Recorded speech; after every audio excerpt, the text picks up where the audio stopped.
Hello, I'm Vampiric Aura, and I want to cover an aspect of aiming that not a lot of people are talking about, especially how it impacts in the game of Apex Legends. And that is your own movement speed.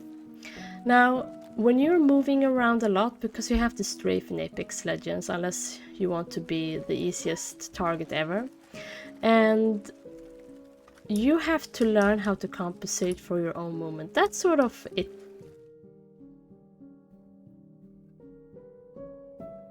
And this you can practice in the fire range. You can just like do what I'm doing here with a tree, you know, and this is a perfect exercise in target like just smoothing, tracking and smoothing. But the thing is, when you are shooting at like here the running bots here or real players in the game, they're moving too.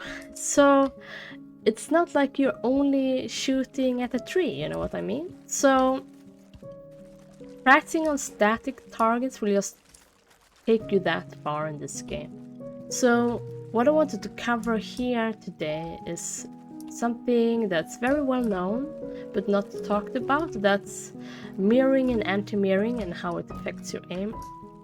Now, when you're mirroring an opponent, you are negating all the extra tracking you have to do with your mouse. So when you are like moving exactly like your enemy do, like here, I'm not moving my mouse arm at all now. Which means that your opponent sort of in this brief moment where you both are walking in the same direction and mirroring each other, it's like you are both static targets. And the only thing you have to concentrate then is to micro-adjust that. I see a lot of controller players do this, that they actually try to always mirror their opponents so they can get those nasty one clips in. Now, the problem is when you're strafing like this, yes, sometimes you will mirror your opponents, but sometimes you will anti-mirror them, which is the opposite. So when you're anti-mirroring, you are harder to hit, but your opponents are also harder to hit. So it's like the accuracy goes down for both of you. And that is because there is so much speed that has to be compensated for your mouse arm. Like here, if I'm walking like this, it's the same speed, you know? It's quite slow.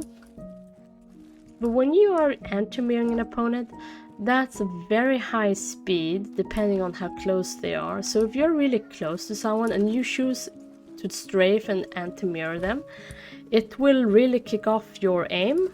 So if I go to an opponent here, I want to find a good bot and show you how it looks like.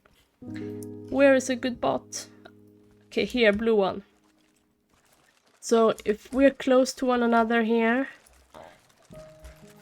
you see? If I try to mirror him now, I'm mirroring, and then suddenly I anti-mirroring. That can really sort of...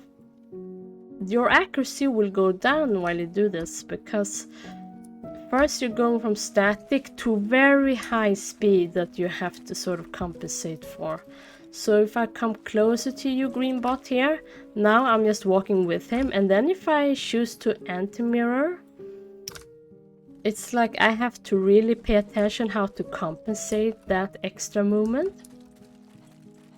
And of course they're all like running away from me here instead of running towards me, but it gets a little bit problematic. You see how much I have to compensate in terms of moving my mouse arm. And yeah, that's what I wanted to talk about to this video, is about these subjects, because it really can screw your aim if you don't practice this. And this is hard to practice on static targets, like the targets in the fire range, if you don't have really good moving targets.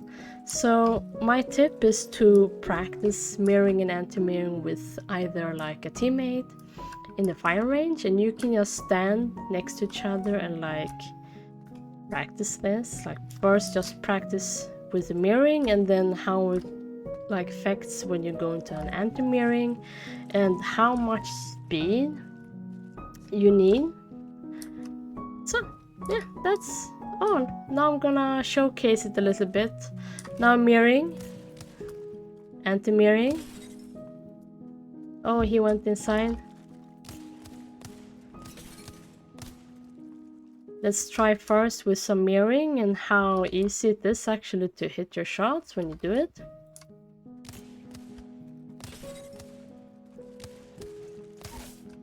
I missed some there, but it's okay. So when you're mirroring,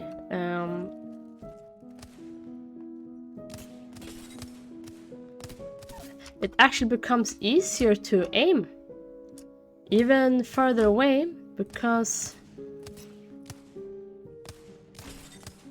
you don't have to compensate anymore or as much as you have to do normally.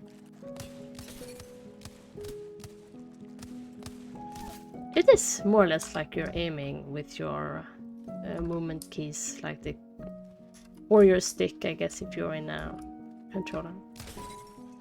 But the moment I start to anti-mirroring, it will be a little bit more difficult for me to hit my shots. And I will like pause a little bit to really make sure that I am hitting. You see?